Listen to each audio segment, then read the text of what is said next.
दोस्तों ये कहानी है एक ऐसे लड़के की जो कि पढ़ाई में एवरेज था। दिन भर दोस्तों के साथ टाइम पास करना, मोबाइल चलाते रहना उसकी आदत थी। घर पर उसकी माँ की तबीयत भी ठीक नहीं रहती थी और वो ठहरे गरीब परिवार से, और घर की हालत बस से बदतर थी। यानी अगर कोई मेहमान आ भी जाए तो उसके बैठाने तक की जगह वहां नहीं होती थी। एक बार उसका दोस्त उसे बुलाने के लिए आया कि चल कहीं चलते हैं। तो वो दोस्त पहली बार उसके घर पर आया था तो घर की हालत को देखकर दंग रह गया। तो उसने पूछा, क्या तू यहाँ पर रहता है? बोले हाँ मैं यहाँ पर रहता हूँ। क्या ये तेरा घर है? बोला हाँ ये मेरा घर है भाई। बोला तू ऐसे हालातों में रहता है? बोला हाँ मैं ऐसे हालातों में ही रहता हूँ। क्यों, क्या हुआ?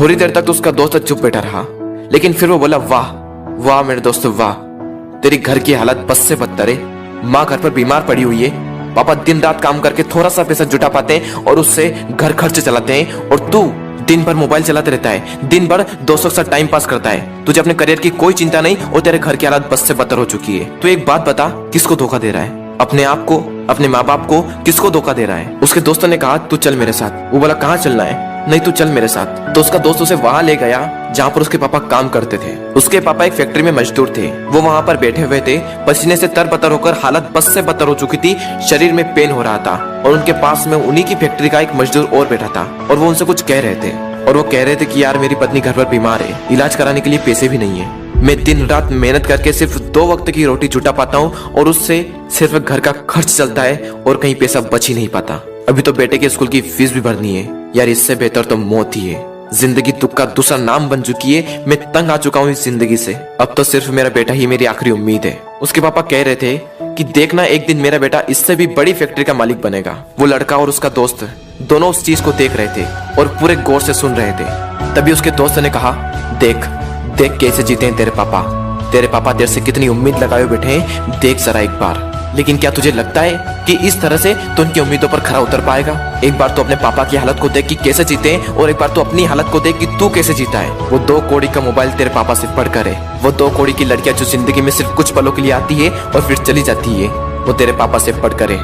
वाह मेरे दोस्त वाह, ये तो सिर्फ कुछ दिनों के लिए आएगी और फिर चली जाएगी। अरे बदल अपने हालातों को। यह सब देखकर और यह सब सुनकर उस लड़के के खून के आंसू टपक गए और उसने उसी वक्त निश्चय किया कि जिस फैक्ट्री में मेरे पापा काम करते हैं, आने वाले 5 साल के अंदर अंदर इससे भी बड़ी फैक्ट्री का मैं मालिक बनकर दिखाऊंगा।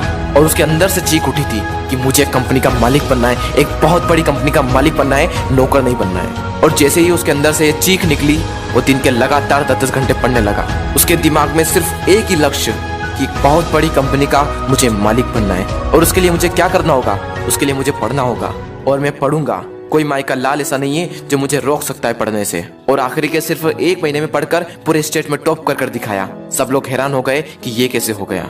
सबकी आंखें फटी की फटी रह गई। सब लोग दंग रह गए कि हाउ इज दिस पॉसिबल। जब उसका इंटरव्यू हुआ और उससे पूछा गया कि ये सब कैसे हुआ, तब उसने कहा कि मुझे जिंदगी में कुछ नहीं चाहिए, मुझे तो सिर्फ अपने पापा के सपनों को पूरा करना है। मेरे पापा का सपना है कि जिस फैक्ट्री में वो काम करते हैं उससे भी बड़ी फैक्ट्री का एक दिन मैं मालिक बनकर दिखाऊं। सिर्फ इसी सपने को लेकर मैं इतना पढ़ पाया और अपने प्रदेश में फर्स्ट आ पाया। दोस्तों हो सकता है कि आप इस कहानी की शुरुआती पार्ट को अपने आप से रिलेट कर पाओ। इंडिया में मैक्सिमम लोग या तो मिडिल क्लास फैमिली से बिलोंग करते हैं या फिर पुअर फैमिली से बिलोंग करते हैं। हर बच्चे के पापा बहुत ही संघर्ष करके उसे पढ़ाते हैं। हो सकता है आपके घर की भी यही हालत हो। उस कहानी में उस लड़के ने रियलिटी को एक्सेप्ट करा और अपने हालातों को बदल दिया।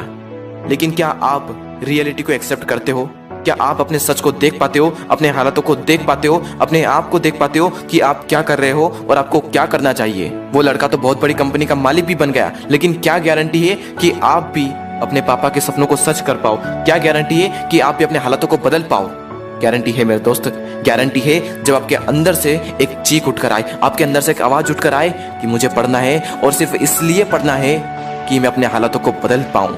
और जिस दिन आपके अंदर से ये आ गया ना कि मुझे पढ़ना है और सिर्फ इसलिए पढ़ना है कि अपने हालातों को बदलना है, अपने मम्मी पापा के सारे सपनों को सच करना है, जिस दिन आपके अंदर से ये आवाज आ गई, उस दिन से एक बात तो तय है कि आप अपने हालातों को बदल दोगे, अपने माँ बाप के सारे सपनों को सच कर दोगे। बस जरूरत है तो एक अंदर से आवाज की। दोस्तों बहाने बनाने से कुछ नहीं होगा। बहाने तो हर कोई बनाता है, हर वो इंसान बनाता है जो कायर होता है। मेरा मन नहीं लगता, मुझे आलस आ रहे हैं, मुझे मैथ्स से टफ लगता है, मुझे साइंस टफ लगता है, मुझे ये टफ लगता है, मुझे वो टफ लगता है। कुछ भी टफ नहीं है। जाकर पूछो उस टॉपर से कि तुझे क्या टफ लगता है। तो हमेशा हमें सिर्फ एक ही चीज सुनने को मिलती है कि पढ़ने वाले के लिए कुछ भी टफ नहीं है। और दोस्तों जिंदगी का भी यही वसूल है, करने वाला कुछ भी कर जाएगा, और जो ना करने वाला है ना, वो छोटी सी मुसीबत आने पर रुक जाएगा। बहाने बनाने में उसका कोई रिकॉर्ड नहीं, उसे दिन भर आलस आते रहेंगे, उसके अंदर की एनर्जी बाहर उठ ही नहीं पाएगी।